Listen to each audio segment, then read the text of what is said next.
करके जा करके मैया यशोदा से उलाहना दे रही हैं।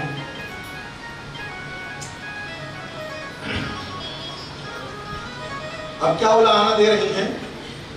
कह रही हैं मैया ये आपका जो लाला है वो हमारे यहाँ आता है, बहुत उत्पात करता है। मैया ने कहा हमारा लाला और उत्पात? इतना सीधा साधा लाला संसार में कहीं किसी का और का नहीं होगा। बोले हाँ भैया, ये लाला जब तक आपके यहाँ रहता है, आपके पास रहता है, तब तक ये पूरा सीधा साधा है, और घर से जैसे बाहर निकला इसकी लीला शुरू हो जाती है। महाराज बोले क्या करता है? मैया ने पूछा क्या करता है? तो गोपी ने कहा मैया वत्सान मुंचन, ये आपका लाला हमारे सभी बछड़ों को छोड़ देता है। भैया ने कहा इसमें कौन सी गलती का काम है? अरे तुम्हारी सहायता ही तो करता है। अरे तुम दूध दूहने के लिए जाती होगी, तुम्हारे घर वाला कोई नहीं होता होगा, बच्चे भी नहीं होते, तो हमारे लाला को दया आ गई और लाला ने सोचा है गोपी अकेले परेशान हो रही है। अब गाय को देखो, गाय का दूध जो होता है, गाय को बिना नीति रस्सी से छांदे बिना गाय का दूध नहीं दूहना चाहिए। बिना छांदे गाय को दूध दूहेंगे तो देवता के लिए उपयुक्त नहीं होता है। कैसी कैसी गाय से देवता को उपयोग होता है। जिस गाय के खोपड़ी में सींग ना होवे वो गाय का दूध पीने लायक नहीं होता है। ऐसे अनेक गुण हैं।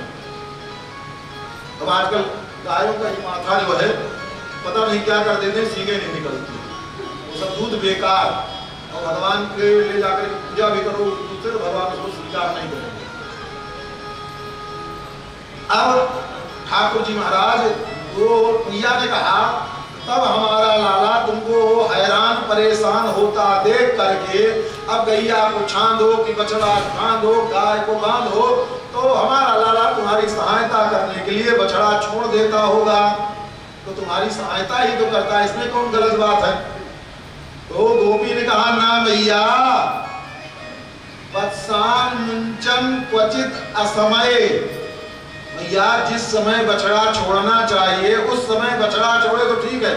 जब मैं दोहनी लेकर के, दोहनी मतलब जिसमें गाय का दूध दुहा जाता है, जिस पात्र में, उसको दोहनी कहते हैं। जब मैं दोहनी लेकर के गौशाला पहुंचती हूँ तो देखती हूँ कि सारे बछड़े खुले पड़े हैं और सब बछड़े अपनी अपनी माओ का दूध पी रहे हैं।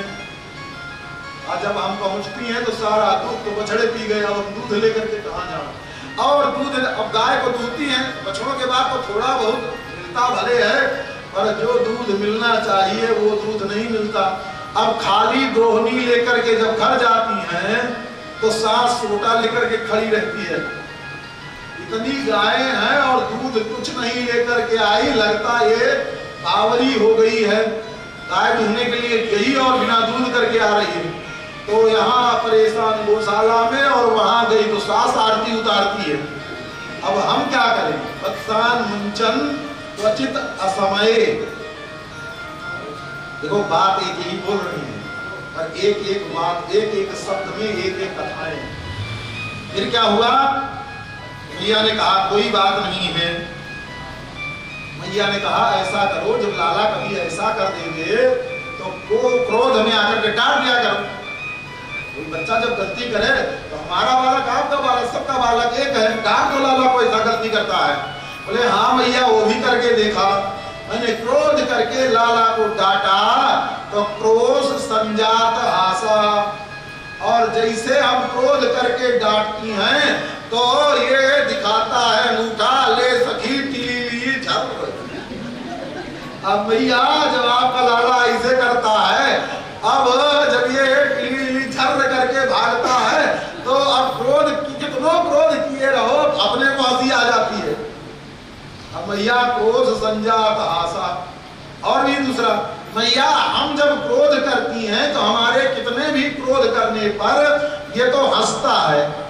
मैया जब ये हंसता है, मुस्कुराता है, तो इसके हंसते और मुस्कुराते हुए मोहे को देख करके फिर क्रोध किए नहीं जाता और क्रोध कर नहीं सकती। इसलिए भैया ये भी नहीं करते। तो तक दूसरी सखी आई, छोड़ छोड़ अब मैं बताती हूँ। दूसरी कहती है क्या है, स्तेयम, भैया आपका लाला इतने नहीं करता है, चोरी भी करता है। बोले क्या चोरी करता है? भैया ने पूछा क्या चोरी करता है? तुम्हारे यहाँ से कोई गहना चोरी करके ले आया, कोई कपड़ा लत्ता ले आया, या घर की कौन सी चीज चुरा लिया? बोले ना भैया, ये गहना गिट्टी ये सब कोई और चीज नहीं। बोले क्या चोरी करता है? कहते हैं कि ये कुछ खाने, नया नया स्वाद इसको चाहिए। क्या है? एक चटोरा है जीव का, इसको नया नया स्वाद चाहिए। स्वाद वत्यत दधि पया। क्या चोरी करता है? खाता है और खिलाता है। दधि पया, माखन मिश्री दूध दही। भैया ने कहा अगर सखी, वैसे तो लाला कन्हैया और गोपाल कोई पराये नहीं है, अगर तुझको लगता है कि हमारा लाला तेरे यहाँ आ करके माखन मिश्री खाता है, 1 kilo 2 kilo 4 kilo 100 kilo 200 kilo, जितना तेरे घर में कमी हो वो आना और हमारे यहाँ से माखन मिश्री ले जाना तू। भैया ने कहा, वो सखी ने कहा भैया ऐसी बात नहीं है, लाला सबके लाला तो एक है, किसी के यहाँ जा करके खावे उसमें कोई दिक्कत नहीं है, और चोरी के बाद जो करते हैं उसमें दिक्कत है। बोले अच्छा फिर क्या करते हैं? कहते हैं कल्पित योग ही है, ये चोरी करने के अनेक अनेक तरीके निकाल लिए हैं। भैया ने कहा देखो तुमको डर लगता है चोरी का, तो ऐसा करो अपने घर के जो माखन मिश्री हैं उनको कहीं ऊपर रख दो। भैया ने, या कहीं अंधेरी कोठरी में रख दो, कहीं छुपा करके रख दो। बोले भैया हमने सब कुछ किया, और जो कुछ किया सबका तरीका इसने खोज लिया। कैसे किया? देखो भैया, पहले तो ये आपका लाला आता है, खाता है हमारे यहाँ, माखन चोरी किया, और कब आता है? जब हम सब पानी भरने गए या घर में जब कोई नहीं होता है तभी आपका लाला घर में अपने गोप ग्वालों के साथ प्रवेश करता है, और करता क्या है? अपना भी खाता है और साथ के जो गोप ग्वाल हैं उनको भी खिलाता है। भैया ने कहा अच्छी बात है, अरे अपने गांव के अपने घर के ही बच्चे उनको खिलाता है तो खाने दो। बोले भैया इतने से इसका पेट नहीं भरता है। बोले क्या करता है? अपनों खावे, गोप ग्वाल को भी खिलावे, और भैया ये गुण इसके अंदर पता नहीं कहां से हो गया, पता नहीं तेने सिखाई या बाबा ने सिखाए। इसको तो आदमी की भाषा आवे तो आवे, बंदरों की भाषा भी जानता है। अपने भी खाया और गोप ग्वालों को भी खिलाया, और जब इनके पेट भर गए तो पता नहीं किलकारी कैसे निकालता है मुख से। जंगल के जितने बंदर हैं सब कांव कांव कांव कांव करते सब पहुंच जाते हैं इसके पास। बोले बंदर आ जाते हैं? बोले हाँ। तब क्या कहती है? मरकान भोक्षण, अपना खाता है, गोप ग्वालों को भी खिलाता है और फिर बंदरों को भी खिलाता है, और बंदर भी सब खा लेते हैं। तो बंदर ने जब खा लिया, पेट भर गया, तो बंदर अजीब होता है। कितना पेट भर जाए, कुछ सामने मिले, देखो अपने खाएगा तो यहाँ भी भर देगा, यहाँ भी झपर झपर झपर करके वो भर लेता है, पर यहाँ भी भर जाए उसके बाद उसको कोई चीज मिलेगी तो उसको उठाएगा, नाक तक ले जाएगा, सूंघेगा, कोई बहुत अच्छी, जितना भरा है उससे तो अच्छी चीज है तो वो उसको भी खाएगा, और नहीं तो उड़ा के फेंक देगा। अब ये माखन मिश्री खा खा करके तो इतना भर लिए पूरा, अब उसके बाद कोई दूसरी चीज अच्छी तो मिल नहीं रही। अब जो माखन मिश्री को बंदर खाता है और उठा करके सूंघता है, नाक तक ले जाता है और उसको छोड़ देता है। लाला कन्हैया ने कहा देखो गोप ग्वाल, ये बंदर माखन मिश्री सूंघ सूंघ करके क्यों छोड़ देते हैं? लगता है ये गोपियां बहुत दिन पुराना रख रखी है, दही भी बहुत पुराना हो जाता है तो कैसे खट्टी और मक्खन भी रखा जाए तो उसमें एक अजीब प्रकार की सुगंध सी आने लगती है। लगता है ये सब माखन मिश्री दही सब सड़ गए, इसलिए इसको बंदर भी नहीं खा रहे हैं। बोले तब क्या करें भैया? बोले गोपियां तो है लालची, अब कल अपने सबको ये खिलाएंगी उटपटांग चीज, उसको बना बिगड़े हुए पदार्थ को भी बना करके कल अपने परोसेंगे अपने यहाँ। बोले तब क्या करना चाहिए? तब जो बचा हुआ चीज है अपने खाए, वो ग्वालों को भी खिलाए, बंदरों को भी खिलाए, और भी जो बचा बोले ये सब खराब सड़ गया है, अब इसको क्या करो, भांड सहित उठा करके तेरी की दे सब बर्तन सहित फोड़ फाड़ करके इधर उधर सब। मैया ये अपने खाए को, ग्वालों को खिलाए, बंदरों को खिलाए, चलो अब वो हमारे ददिया सास के आगे की मटकी, अब उस मटकी को भी फोड़ देते हैं। मैया ने कहा जब तेरे को बालकों के खाने से परेशानी नहीं, लाला कन्हैया के माखन मिश्री खाने से परेशानी है, और बंदरों के खाने से भी कोई परेशानी नहीं है, तो लगता है तू सांचो पुराना माखन मिश्री रखती है, तभी लाला कन्हैया तेरे यहाँ ये सब उत्पाद करते हैं। बोले ना मैया ऐसा कुछ नहीं, चलो तो अच्छा मान लिया उत्पाद करते हैं तो माखन मिश्री नीचे गिरा, माखन नीचे गिरा देवे, दही नीचे गिरा देवे, पर वो भांड क्यों ददिया सास के आगे का वो भांड क्यों फोड़ दे रहे हैं। भैया ने कहा छोरी तू बाबरी हो गई है, अरे जब तेरी ददिया सास नाए बची तो उसके आगे के भांड को लेकर के तू क्या करेगी।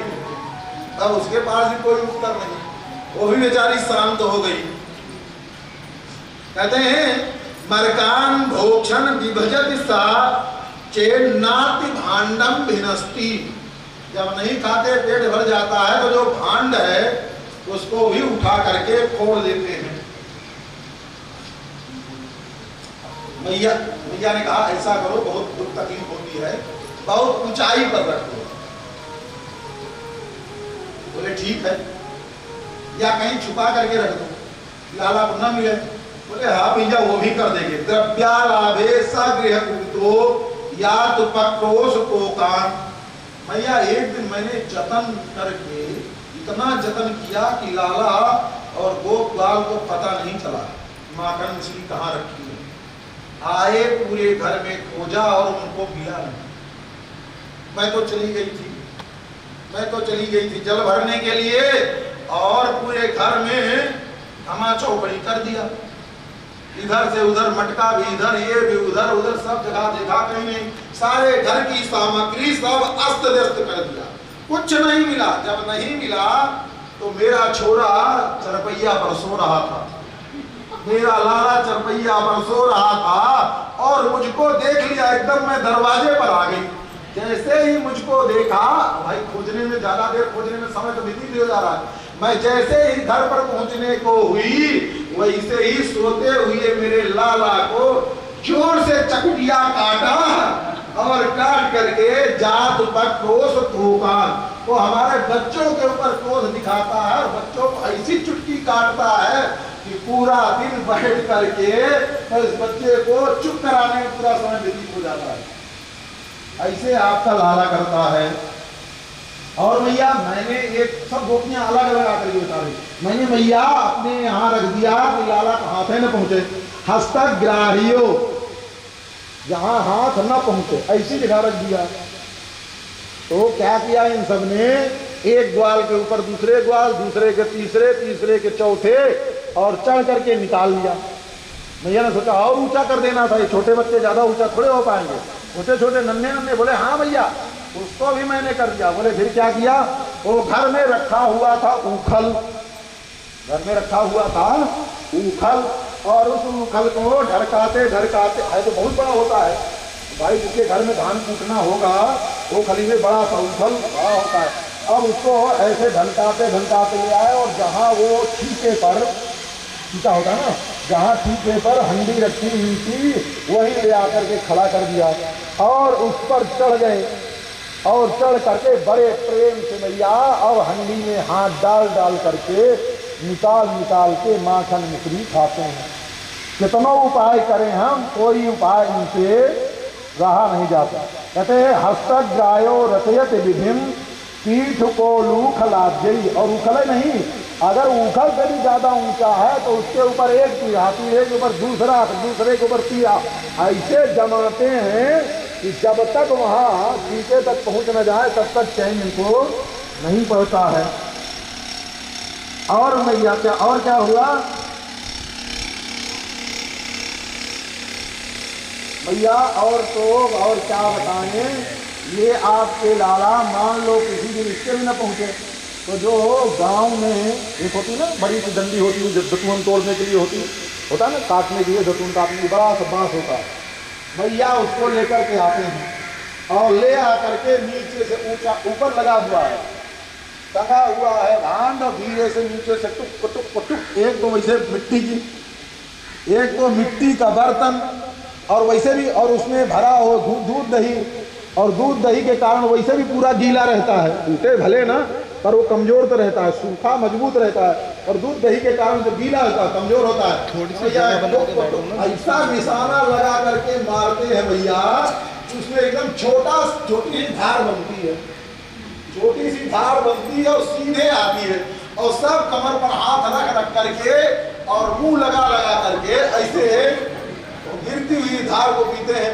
अब उसमें एक दूसरे को धक्का दे रहा है, वो हटा रहा है, वो उसको धक्का दे रहा है, वो उसको कर रहा है, ऐसे भैया वो पिए तो पिए और पूरे घर में कचरा और करके चले जाते हैं। भैया ने कहा अब क्या करें, ऐसे ही भैया ने कहा ऐसा करो, अब ऊपर से भी नहीं बच रहा है तो एक अंधेरी कोठरी में रख दो जहां रोशनी ही ना होवे, जहां रोशनी ना होवे, भाई वहां छेद कर दिए, ऊपर रखा, अब कोठरी में रख दो अंधेरी में, जहां बालक लोग नहीं आए, और अंधेरे में बालक डरते भी हैं जाने से। बोले हाँ भैया हमने भी वो कर दिया। दूसरी बोली मैंने ऐसे किया। बोले तब क्या हुआ? भैया क्या किया? ध्वांता गारे, मैंने ध्वांता मतलब अंधेरे कमरे में रख दिया। तो क्या हुआ? उसमें इनकी गलती नहीं है, इसमें आपकी गलती है। आप अपने लाला का इतना श्रृंगार करती हो, अनेक प्रकार की मणियां लाला के मुकुट में, कुंडल में, बाजूबंद में, अंगद में, बिजारट में, सब जगह लगा रहता है, कमर की करधनी से लेकर के नूपुर तक सब जगह रत्न से भरे पड़े हैं। और जैसे आपका लाला अंधेरी कोठरी में पहुंचता है वो सारी मणियां जगमगा उठती हैं और दिन से भी ज्यादा उजाला वहां हो जाता है। वो भी कह रही है ध्वांता गारे धृत मणि गणम स्वांग मर्थ प्रदीपम, और मणियों से अपने आप प्रकाश प्रकट होता है और सब दिखाई दे जाता है, इनसे कुछ बचता नहीं है। अब काले गोप्यो यरि गृहकृत्योस कृत्योस सुव्यग्र चित्ता, भैया मैं अपने घर का कार्य निपटाऊं कि आपके लाला को ऐसे समझाऊं, कहां तक आपके लाला के पीछे पड़ी रहूं। इस प्रकार से अनेक प्रकार के उलाहना गोपियां लेकर के ठाकुर जी के समीप आती हैं और ठाकुर जी महाराज की मैया तब तक कितने सुबह की बात है, एकदम सुबह की बात है, एकदम सुबह की बात है। लाला कन्हैया अब अपने पर्यंक से जगे और जग करके आंख मींजते भये मैया के पास पहुंचे। इतनी भीड़, तो आंख मींजते लाला कन्हैया ने पूछा मैया कहाँ बात है? तो मैया ने कहा लाला तेरी प्रशंसा करवे के ताई गोपियां इकट्ठा भी हैं। भैया मेरी प्रशंसा करवे के ताई? बोले हाँ। कहा कह रही है? तो मैया ने कहा लाला तू ऐसे सब क्या? ना मैया मैं तो कछु नाय करूं, ये सब गोपियां बावरी है गई हैं और भैया सब तेरे लाला ते ये गोपियां ईर्ष्या करें। बोले लाला काहे के लिए ईर्ष्या करें? बोले मैया ये ब्रजमंडल में जिन जिन घर में बेटियां हैं सब अपनी बेटियों के लिए दूल्हा खोजबे के ताई आवे और सबको केवल तेरा लाला पसंद आता है, और तेरा लाला पसंद आता है तो कोई बर देखने वाला किसी गोपी के घर जावे ही ना है। तो इन सब गोपियों ने मिल करके एक दुर्ग संधि की है। क्या की है कि यशोदा के लाला को इतना बदनाम कर दो कि कोई दूल्हा जो खोजने वाला है वो गांव से ही पहले सुनाना होता है। स्वभाव होता है जब कोई लड़की का बर देखने के लिए जाता है तो दूल्हा के घर पहुंचने से पहले अड़ोस पड़ोस जितने अगल बगल होते हैं सबसे पूछताछ शुरू करता है। तो मैया से बोले लाला, लाला बोला मैया इसीलिए यह सब गोपियां मिल करके तेरे लाला को बदनाम करने के लिए तैयार है। और मैया ये सब ऐसे करेंगी तो मैया मेरा तो एक भी ब्याह नहीं होने। अब लाला रखे और रख करके मैया ये गोपियां मेरा ब्याह होने नहीं देंगी। अब लाला लोट पोट होने लगे। मैया ने बेलन उठाया और जितनी गोपियां आई थी ले दौड़ाई, किसी को एक मारा किसी को दो। अरे तेरी 7 जन्म की दुश्मन, मेरे लाला के एक दो ब्याह हो जाने दो, उसके बाद जो करना हो कर लीजिए। अब मैया के पास गई थी उलाहना देने के लिए और मैया से कुछ मिलता तो मिलता, 2-4 बेलना और मिला खाने को। सब अपने अपने घर आ गई। ठाकुर जी महाराज इस प्रकार से ब्रजमंडल में अनेक लीलाएं कर रहे हैं। शिवा के हरि सरकार की जय। गोपियां उलाहना देती हैं मैया से, लौटती हैं अपने अपने घर, परंतु मनी मन भगवान से कामना करती हैं कि हे प्रभु इस बार मेरे यहाँ आइएगा। और क्या कहती हैं? मेरे घर आना सांवरिया, मेरे घर आना सांवरिया, तो हे जाने न दूंगी। मेरे घर आना सांवरिया, तो हे जाने न दूंगी। मेरे आना सांवरिया, तो हे जाने न दूंगी। मेरे घर आना सांवरिया, तो हे जाने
हाँ हाँ, तो ऐसे नहीं, अभी ठाकुर जी की लीलाएं जब तक चल रही मस्ती में चलने दो, और बाद में फिर एक दिन हाँ सुपर फास्ट वाली फिर स्थिति हो जाएगी।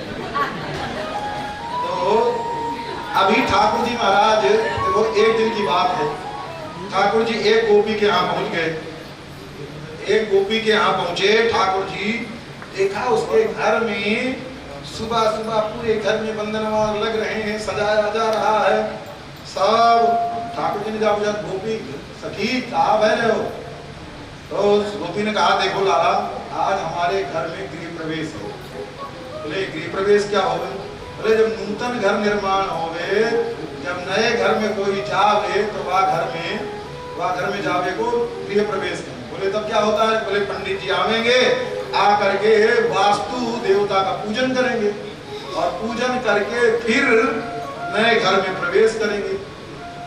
लाला तो बिगड़ गए, ना गोपी तू और काहू को पूजा ना कर सके, तेरे को पूजा करनी हो सो मेरी पूजा कर, तेरे को पूजा करनी हो सो मेरी पूजा कर, मेरे को ना करनी, मेरे सास और ससुर पूजा करेंगे, ना कोई पूजा, मेरे अलावा कोई पूजा ना कर सके। और ठाकुर जी महाराज तो पूजा लगा करके बैठ गए, तू मेरी पूजा कर। उसने कहा लाला चिंता मत करो, हम आपकी पूजा बाद में कर लेंगे, अभी तो इनकी पूजा हो जाने दो। बोले कहाँ पूजा हो रही है? तो गोपी ने ले जा करके दिखाया, वो पंडित जी आए थे, आ करके चावल रंग करके बढ़िया बेदी चकाचक बना करके सब गए थे। अब पहले भी खाएंगे दूसरे दिन, उसके बाद फिर पूजन कराएंगे वास्तु का। ठाकुर जी महाराज ने देखा, बोले अच्छा यही पूजन करना है, ऐसे देवता की पूजन करना है? बोले हाँ ऐसे देवता की पूजन करना है। और ठीक है गोपी, तो ऐसे देवता की पूजा कर, तेरे प्रारब्ध में ऐसे दे, मेरे जैसे देवता को छोड़ करके तो किसी और देवता की पूजा कर रही, तो तेरे प्रारब्ध में ऐसे देवता है। ठाकुर जी महाराज थोड़ी देर के लिए वह सखी के घर के बाहर गए और जा करके 2-4 पिल्ले होता है ना, तो 4 कुतिया के पिल्ले घूम रहे थे, उनको पकड़ करके ले आए और ले आकर के उसी पीढ़े पर जाओ बनाई तो उसी पर बैठा दिए। अब बोले सखी ले तेरे देवता आ गए, अब तू इन्हीं देवता का पूजन कर, मेरा पूजन नहीं करी तो या देवता की पूजन तेरे। अब क्या करें? अब जो पंडित जी इतना कुछ बना करके गए, अब वो बैठा दिया उस पर ले आकर के, इतना साफ सफाई सब कुछ, घर इतना पवित्र गाय के गोबर से सब लीप करके किया था और सब सत्यानाश कर दिया। अब भैया घर गृह प्रवेश क्या होगा हमारा? अब बेचारी परेशान। ठाकुर जी महाराज चले गए। एक दिन ठाकुर जी महाराज किसी गोपी के यहाँ गए और गोपी ने सोचा आज पानी भरवे ना जाऊंगे। बोले अच्छा, पानी भरवे के बहाने जाएंगे पर फिर लौट करके आ जाएंगी, लाला का तो आज पकड़ करके जशोदा मैया के समीप ले जाना। बोले ठीक है। गोपी गई, देखा सबने गोप बाल में जाकर के सूचना दिया, लाला गोपी तो गई, चल लाके घर। लाला और गोप बाल के संग प्रवेश किए। अब तक वो झरा फरक करती पहुंच गई, हे लाला कहाँ गए? कहाँ गए? ठाकुर जी को सोचने का समय नहीं मिला, जैसे घुसे वैसे आ गई। बोले कहाँ जा रहे? बोले कहाँ जा रहे? अरे अपने घर में जा रहे हो, कहाँ जा रहे? बोले अपने घर में क्या जा रहे? बोले हम अरे सखी तू बाबरी है गई क्या, हम अपने घर में जा रहे हैं। बोले लाला ये तेरो घर ना है। अरे सखी ये मेरो घर ना है। बोले ना लाला तेरो घर ना है। बोले साची साची बोलियो सखी यो मेरो घर ना है। बोले ना है। सखी मेरे ते गलती हो गई, या ब्रजमंडल में सबके घर एक जैसे, मैं गलती ते आ गया, साची साची बताइयो सखी या घर तेरो? सखी ने बोले हाँ या घर मेरो। बोले ठीक है। अब लाला कन्हैया ने जितने गोप ग्वाल थे उनके साथ में जितने बालक थे सबको ऐसा कुछ इशारा किया, सबने अपनी कछनी नीचे सरकाई और पंपिंग सेट चालू कर दिया और पूरे घर में घूम घूम करके जल छोड़ दिया और सखी से बोले सखी घर तेरो तो साफ कर तू, और साफ। ठाकुर जी महाराज ऐसे लीला, अब दिन भर की विपत्ति, अब पूरा घर साफ करो। ऐसे ही ठाकुर जी महाराज अनेक प्रकार की लीला करते हैं। एक दिन ठाकुर जी महाराज कोई ज्यादा प्रेमी गोपी नहीं, एक दिन दोपहर में एकाएक पहुंच गए, ज्यादा गोपवाल नहीं थे, अकेले पहुंच गए। वो बेचारी सखी अपने खसम के साथ सोई हुई थी, खसम के साथ सोई हुई थी। अब उसने जो है जब सोई हुई थी, लाला पहुंच गए, देखा दोनों सो रहे हैं। अब उस सखी की चोटी को और उस गोप जो था उसकी चोटी को, दोनों को बांध दिए और बांध करके बाहर निकले। और बाहर निकल करके जोर से गोप ग्वालों से बोले, एक साथ सब चिल्लाओ। और जितने गोप ग्वाल थे जोर से चिल्लाए। अब सोते हुए कोई एकाएक इतना जोर से चिल्लाहट हुए, वो बेचारा वो एकाएक उठा, पता नहीं कौन सी विपत्ति आ गई है। अब वो जल्दी जैसे उठा तो उसकी साथ वायु घसीटती चली आ रही। उसने कहा, अजी ये क्या करते हो, ये क्या करते हो? उसकी चोटी बंधी हुई। तो मैया इस प्रकार से अनेक प्रकार की लीलाएं लाला करते हैं। जैसी गोपी की भावना होती है तो उसी भावना के अनुसार उस गोपी के यहाँ ठाकुर जी महाराज जा करके लीला करते हैं। लीलाएं तो बहुत हैं, अब बाल लीलाएं वर्णन करें तो उसे वैसे 7 दिन बीत जाएगा और थोड़ा अपने को बढ़ना भी है। अब एक दिन की बात है, ठाकुर जी महाराज अपने गोप बालों के साथ खेलते खेलते जमुना जी के किनारे पहुंच गए। जब जमुना जी के किनारे पहुंचे तो सब बच्चे हैं, बच्चों को खेल कोई निश्चित नहीं होता क्या खेलेंगे। सब गोप ग्वाल जमुना जी के किनारे रेत में बैठ गए। ऐसी रेत में जमुना जी का थोड़ा सा गीला रेत, वहां बैठे और अपनी अपनी क्रीड़ा प्रारंभ कर दी। एक तो सुनो, सबकी समझ में आएगी। एक गोप गया और जा करके उसने अपनी मुट्ठी को इसे रख दिया।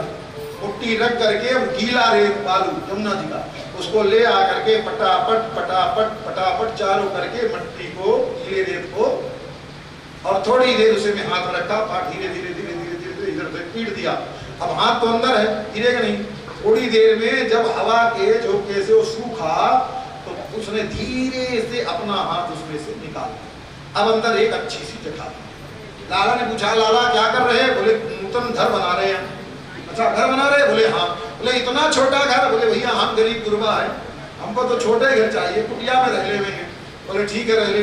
अब उसी में वो होता है ना, सीके तोड़ करके जितनी झाड़ू बनती है, वो थी छोटी छोटी सीख ले आकर के इसमें अथाई है, इसमें बैठने का है, इसमें हज्जाम का घर है, इसमें मंदिर है, सब उसी में अलग अलग उसी के अंदर सब बना रहे हैं। सब बना ऐसे ही एक नहीं, ऐसे सब लोग लाला ने सोचा ये सब छोटे छोटे घर बना रहे हैं, हमारी मैया हमारे बाबा और बाबा से मिलने वाले पता नहीं कितने आएंगे, हम छोटा सा घर बनाएंगे तो कोई आएगा नहीं हमारे घर, तो हमको तो अपना बड़ा घर बनाना चाहिए। अब कैसे बड़ा घर बनावे? सब अपना हाथ लगा रहे थे, ठाकुर जी ने अपनी टांगे ही फैला ली और बनाता कभी बनाए तो थे नहीं। अब सब लोग बाल जैसे बना रहे थे, चारों तरफ से रेता उठाते हैं गीला और टांग फैला है, उसके ऊपर पट चार वहां से लेकर के यहाँ तक पूरा जो है मिट्टी से छोप दिए। आसार मिट्टी, थोड़ी देर रुके भी रहे। अब उसके बाद उनको भी लगा जब सूख गया तो ठाकुर, वो तो बेचारे ऐसे हाथ रखते तो धीरे से इसको ढीला करते तो खींच लेते थे, और पगला पंजा ठाकुर जी का आगे खींचा हुआ है। अब जैसे ठाकुर जी ने सोचा अब पाँव निकाले, घर बन गया हमारा, और पूर्ण ऐसे भरभरा गिर पड़ा। जैसे ही भरभरा करके गिरा कन्हैया का घर, सब बालक बड़े बालकों खेल है ना, सब बालक जोर की ताली बजाए और हंस गए। लाला कन्हैया का तो घर गिर गया, लाला कन्हैया का घर गिर गया। अब लाला रहेगा कहाँ? लाला को तो रहने के ताई कोई जगह नहीं। अब इतना जोर से सब चिल्लाए जैसे लगा कि सच्चा ही घर गिर गया। अब लाला को लगा पूरा, होता है ना बच्चों के खेल खेल में इतना मखा गए कि लगा कि सच्चा घर गिर गया। बोले भैया ठीक है, मोटे घर ना बने, ऐसा करियो तू अपने घर में मुझको जगह दे दीजिए। ना लाला मेरे जगह, मेरे तो घर ऐसे छोटे छोटे। बोले लाला एक छोटी सी कोठरी दे दीजिए। बोले ना लाला, हमें बाबा रहे वो, हमें दादा रहे वो, हमें ताऊ रहे वो। बोले अच्छा एक आला दे दीजिए। बोले ना हमें हज्जाम का सामान रखिए। बोले मेरे घर में सिखाना है। सबसे पूछा है लाला, किसी बालक ने नहीं कहा कि हमारे यहाँ रहने की जगह है। ठाकुर जी ने सोचा ये बालक सब बिगड़ रहे हैं, अब मेरे रहने के ताई जा घर में जगह ना होगी, वहाँ घर का तो रहना बेकार। और ठाकुर जी महाराज अपने पांव से लसर पसर करते, जितने घर थे सब घर बिगाड़ दिए, सब घर ढलमलाए गए। ठाकुर जी ने कहा देखो जिस घर में मेरी जगह नहीं वो घर फिर दोबारा सकुशल नहीं रहेगा। लीला के द्वारा संदेश भी दे दिए। अब जब सब गोप गायों के घर गिरा दिए तो बच्चे डरे। अब वो बिगड़ गए। या कन्हैया को पकड़ो और पकड़ के या की पिटाई करो। अब सब एकत्रित होकर के लाला कन्हैया की पिटाई के लिए तैयारी करने लगी। कैसे है या की पिटाई हो गई। तब तक लाला ने सोचा या बालन गोपन को तो क्रोध आए गए। अब ये मेरी पिटाई करेंगे, मेरी पिटाई करेंगे, कहीं उनको क्रोध आए गए तो ठाकुर जी को क्रोध आए गए तो बड़ी बात हो गई। तो ठाकुर जी ने सोचा अपने लोग जब क्रोध करें तो उन पर पलट करके क्रोध ना किया जाए तो क्या करें, क्षमा ग्रहण करनी चाहिए। अपने लोग क्रोध करें तो उनको उनके लिए क्षमा ग्रहण करना। तो क्षमा कौन है? क्षमा नाम पृथ्वी का है। क्या नाम है? पृथ्वी का एक नाम क्षमा है। पृथ्वी जितना सहती है उतना और कोई नहीं सहता, इसीलिए उनका नाम क्षमा। पृथ्वी का नाम क्षमा। ठाकुर जी महाराज बोले अब पृथ्वी से क्षमा गुण सीखना पड़ेगा। कैसे सीखें? तो पृथ्वी को उठा करके और मिट्टी को उठा करके ठाकुर जी महाराज खाना प्रारंभ किए। जो पिटाई करने के लिए गोपगाल आ रहे थे उन्होंने देखा लाला कन्हैया को मिट्टी खा रहा है। बोले लाला अब अपने मारने की जरूरत ना है, चलो मैया से शिकायत करेंगे। अब मैया ही लाला की पिटाई करेगी। अब सब मिल करके आए और आ करके एकदा क्रीडमानस्ते रामाद्यागोपदारका कृष्णो मृदम भक्षितवान इति मात्रे निवेदयन्। सब लोगों ने आकर के लाला कन्हैया ने मिट्टी खाई है ये बात मैया से बताया। अब मैया घर से एक सटिया ली और सटिया लेकर के लाला के पास आई और आकर के लाला से पूछा कृष्णो मृदम भक्षितवान इति मात्रे निवेदयन्। ये तो कहा मैया ने देखा सा गृहीत्वा करे यस्मिन् उपलभ्य हितैषिणी। मैया ने आकर के लाला का हाथ अपने हाथ से पकड़ लिया और प्रकट करके माँ मैया पूछती हैं लाला तैने माटी खाई। अब मैया क्रोध में आकर के लाला के हाथ को पकड़ा है तो लाला को पता चल गया मैया गुस्से में है। कोई गुस्से में आकर के क्रोध में आकर के हाथ पड़े तो लाला भी अपना मुंह फुला करके से डरे हुए बालक होते हैं और मुंह फुलाए। रूठा और क्रोध दोनों की स्थिति में जो बालक का मुख होता है ऐसी स्थिति में लाला का मुखारविंद हो गया। अब मैया ने लाला से पूछा कस्मान मृद मदांतात्मन भवान भक्षितवान कहा। लाला तूने कैसे मिट्टी खाई? घर बेचना खंड मिश्री खावे के ताई अनेक व्यंजन है, उससे तेरा पेट ना भरे और यहाँ आकर के तो मिट्टी खावे। लाला ने कहा नाहम भक्षितवान अम्ब। मैया मैंने मिट्टी विट्टी कछु ना खाई। तो मैया ने कहा बदंती तावका हेते, मैं थोड़े न कह रही हूँ, ये थे तुम्हारे जो दोस्त हैं जो मित्र हैं गोप हैं इन्होंने कहा। बोले ना सर्वे मिथ्याभिशंसिना, ये जितने हैं सब झूठे हैं और सब झूठ बोल रहे हैं। बोले अच्छा वो झूठ बोल रहे हैं? बोले हाँ। देख कुमारास्ते अग्रजोप्ययम्। अरे जो बालक बोल रहे हैं उनकी बात छोड़ दे, तेरे अग्रज जो दाऊ हैं उन्होंने भी कहा कि तूने मिट्टी खाई। तो लाला ने कहा मैया चाहे दाऊ हो चाहे सर्वे मिथ्याभिशंसिना, सब के सब झूठ बोल रहे हैं। मैया को बुरा लगा। लाला सबके सब झूठे और तू ही एक सत्यनारायण। बोले मैया तू तो पहचान गई। भैया ने जैसे कहा तू ही एक सत्यनारायण बाकी सब झूठे। बोले भैया हाँ तू तो पहचान गई, मैं सत्यनारायण। मैं जो बोलूं सत्य बोलूं, सत्य के सिवा कछु ना है बोलूं। भैया मेरे ते जो प्रकट होवे सब सत्य। भैया ने कहा हाँ तू ही तो एक सत्यवादी है। अब भैया ने कहा तू ही एक सत्यवादी है। तो लाला ने कहा मैया अगर तुमको मेरी वाणी पर विश्वास ना होवे तो मेरे मोड़ो देख ले। कहते हैं यदि सत्य गिरिस्तरी, यदि अगर आपको लगता है कि मैं झूठ बोल रहा हूँ, मेरी वाणी असत्य है तो समक्षम पश्चिमे मुखम, कहीं दूर जाने की जरूरत नहीं, हमारा मुख है, उस मुख में देख लो। तो मैया ने वैसे किया। मैया ने देखा लाला के मुख, और अभी लाला ने अभी जो मिट्टी खाई थी बोलना पड़ रहा है, तो बोलना पड़ रहा है, तो उस मिट्टी का जो था उस ढेले को जीभ से ठेल करके इधर गाल की तरफ कर लिया था, उधर फूला हुआ गाल दिखाई दे रहा है। उसके बाद भी लाला बोल रहे हैं भैया मैंने माटी वाटी ना खाई, फूला दिखाई दे रहा। तो मैया ने कहा क्या किया, मुख के माही अंगुरिया मेरी और निकस पड़ी माटी की ढेली। भैया ने उंगली डाल करके और मिट्टी निकाल करके मैया ने कहा लाला देखिए क्या है। लाला ने कहा मिट्टी है। अब तू कह रहा मैं मिट्टी ना खाई, ना भैया मैंने मिट्टी वट्टी कछु ना खाई। अरे तेरे मुंह से मिट्टी निकली फिर बोल रहे तू मिट्टी ना खाई। बोले ना भैया मैंने मिट्टी वट्टी कछु ना खाई। बोले लाला अब तो तू झूठ बोल रहे। बोले ना भैया मैं झूठ ना बोलूं।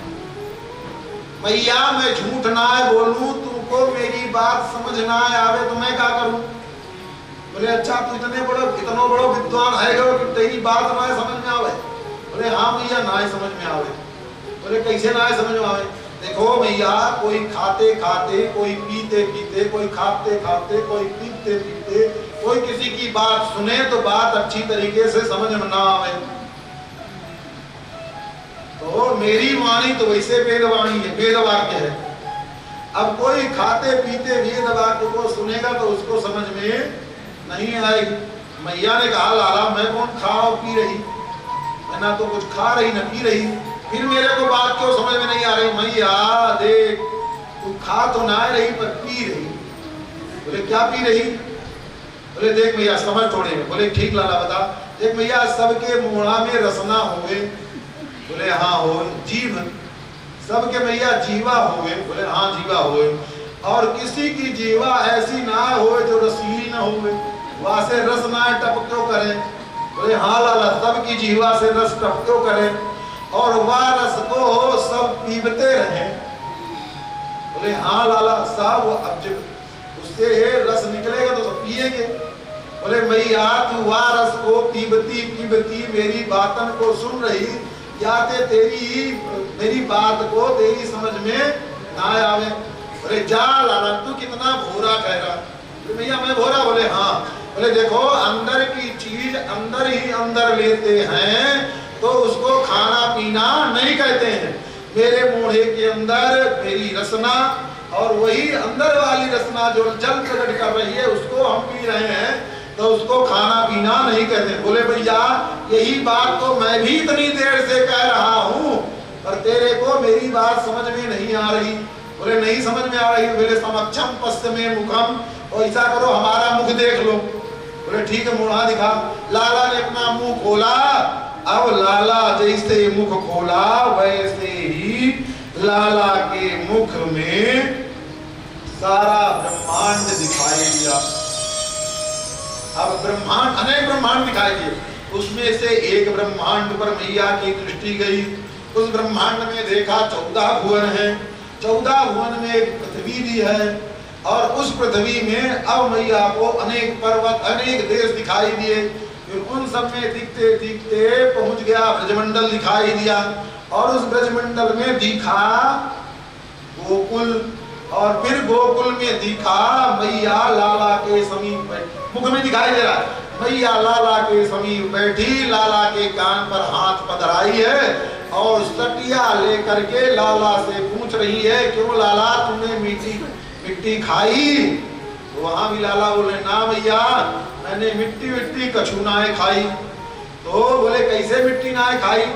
तो वह लाला फिर कह रहे हैं उस मुख में लाला के मुख में लाला कह रहे हैं कि भैया तू देख मेरे मोढ़ा में। मैया ने देखा मेरे मोढ़ा में क्या दिखाई दे रहा है। बोले सब दिखाई दे रहा है। तो मेरे मोढ़ा में पृथ्वी है कि ना है। तो मैया ने कहा हाँ मोढ़ा में पृथ्वी है।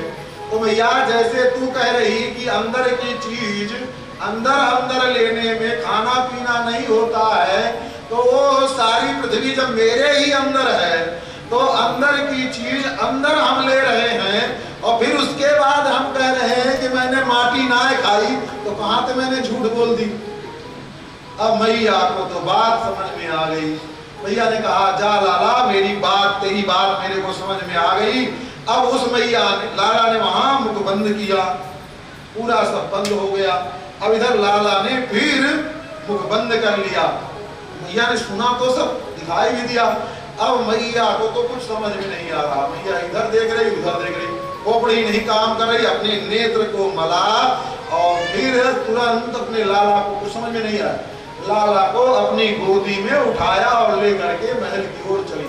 और थोड़ी देर में लाला ने मैया को सब फिर बुला दिया। मैया ने क्या देखा, मैया क्या सुनी और क्या समझी सब। अब ऐसे ही ठाकुर जी महाराज अनेक प्रकार की लीलाएं करते रहते हैं। श्री परीक्षित जी महाराज ने पूछा सुखदेव जी से, महाराज इतनी प्रेम भरी जो परब्रह्म परमात्मा सर्वेश्वर बड़े बड़े योगी जिनको ध्यान जन्म जन्म यत्न करते हैं, योग करते हैं, तपस्या करते हैं, फिर भगवान का एक बार दर्शन भी नहीं होता है, वो श्री कृष्णचंद्र किस कारण से यशोदा जी के साथ में इस प्रकार प्रेम भरी लीलाएं कर रहे हैं। श्री सुखदेव जी महाराज कहते हैं, देखो ये पूर्व जन्म में द्रोण और धरा नाम के, द्रोणो वसु नाम प्रवरो धरया सह भार्यया, द्रोण और धरा नाम के पति पत्नी वो दोनों वसु थे। इन्होंने ब्रह्मा जी की आज्ञा का पालन किया। उनकी आज्ञा का पालन करने से ब्रह्मा जी प्रसन्न हो गए और ब्रह्मा जी ने कहा वो वरदान दो। ब्रह्मा जी ने कहा वरदान मांगो। तो उन्होंने कहा आप अगर हमसे प्रसन्न हैं तो भगवान हमारी गोदी में खेलें, हमारी गोदी में भगवान खेलें, ऐसा आप हमको वरदान दीजिए। ब्रह्मा जी महाराज ने कहा एवं वस्तु हम वरदान देते हैं। फिर दूसरे जन्म में इनका फिर जन्म हुआ। उस जन्म में ये बहुत गरीब घर में पैदा हुए, पर भक्त थे, भगवान के प्रति अति श्रद्धा थी। कोई भी साधु महात्मा आवे तो अपने भूखे भले रह जाएं और उनको भोजन कराते थे। तो भैया कोई जब साधु की सेवा करता है, जहाँ साधु की सेवा होती है वहीं साधु जाते हैं। अब साधु को क्या पता कि उसके घर में है कि नहीं है, तो साधु एक दूसरे को बताते भैया उस रास्ते से जाना, उस रास्ते पर एक अच्छे भगत जी रहते हैं, उनके यहाँ जाओ तो अच्छे से स्वागत सत्कार भी होता है, प्रसादी भी पवाते, कुछ दक्षिणा दे करके भी भेजते हैं। अब साधु को तो अपने ढंग का स्थान चाहिए। अब ऐसे अनेक प्रकार के महात्मा बार बार वहां आवे और जावे। दोनों पति पत्नी मिल करके आए गए साधु महात्माओं की सेवा कर। एक दिन कई महात्मा आ गए, उनके यहाँ द्रोण के यहाँ कई महात्मा आ गए। उस दिन द्रोण घर पर थे नहीं, कहीं गए थे कुछ कमाने धमाने के लिए पैसा। जो कमाई करते थे उसमें अपना भी पालन करते थे और आए हुए साधु महात्माओं की सेवा करते थे। गए हुए थे कुछ बाहर कमाने के लिए, उसी समय कई साधु महात्मा आ गए। वो साधु महात्मा आए तो जोर से लगा जो आवाज लगाई सीताराम। माता जी घर से बाहर निकली, धरा देवी देखा कहीं महात्मा है। बोले देवी जी हम सब यात्रा करके जा रहे हैं, रास्ते में सोच रहे हैं कि आज का पड़ाव आपके यहाँ ही करें, तो मना कौन करे। बोले हाँ महाराज बड़ी कृपा भाई, आप सब पधारे जरूर, आप विराजें। जहाँ संत महात्मा के पहले जो संत निवास था उसी में सभी महात्माओं को ठहरा दिया। अब विचार करने लगी, ठहरा तो दिया महात्माओं को, अब क्या करें। घर में कुछ नहीं था, 2-4 किलो केवल चना पड़ा हुआ था। 2-4 किलो चना था, वो चना ले जा करके महात्माओं को दे दिया। महाराज ये अभी बाल भोग के लिए इसको आप जो भी चाहो तैयार कर लो, फिर उसके बाद हम आपको राजभोग की सामग्री ले आकर के देंगे। महात्माओं को चना मिल गया। महात्मा कोई भून रहा है, कोई सेक रहा है, कोई तल रहा है, जिसको जय का करना है अपने ठाकुर जी की सेवा कर रहे हैं। अब बैठी घर में विचार कर रही क्या करें। फिर ध्यान आया एक बगल में सेठ जी रहते हैं, सेठ जी रहते हैं, उनके बड़ी भारी दुकान है खाने पीने के साथ। तो वहां पहुंच गई, जा करके सेठ जी से बोली सेठ जी आज हमारे यहाँ बहुत महात्मा आए हैं अतिथि के रूप में, हमारे यहाँ कुछ खाने को नहीं है, जो था हमने दे दिया, पर वो भूखे रह जाएंगे हमारे महात्मा, इसलिए हमारे पति भी नहीं है, घर पर नहीं है, आप उनके लिए सारी व्यवस्था कर दो, जब वो आएंगे तब हम आपका सारा चुकता कर देंगे। सेठ जी देखे धरा को, देखो धरा कोई सामान्य होती नहीं, पूर्व जन्म में ब्रह्मा जी को, तो जो भी जन्मजात मतलब अनेक जन्मों से भगवान की कृपा से जन्म लेते हैं, उनके गुण लक्षण, उनकी सुंदरता सब अलग ही होती है। धरा इतनी सुंदर थी कि उनकी सुंदरता को देख करके वो सेठ जी व्यामोहित हो गए। सेठ जी ने कहा, देवी आप कह रही हो हमारे पास कुछ है नहीं, आपके पास तो पूरा खजाना ही है। देवी धरा ने कहा, महाराज आप क्या कह रहे हैं, हमारे पास तो कोई खजाना नहीं है। तो उनके वक्षस्थल की तरफ इशारा करते हुए उन्होंने कहा, ये इतना बड़ा खजाना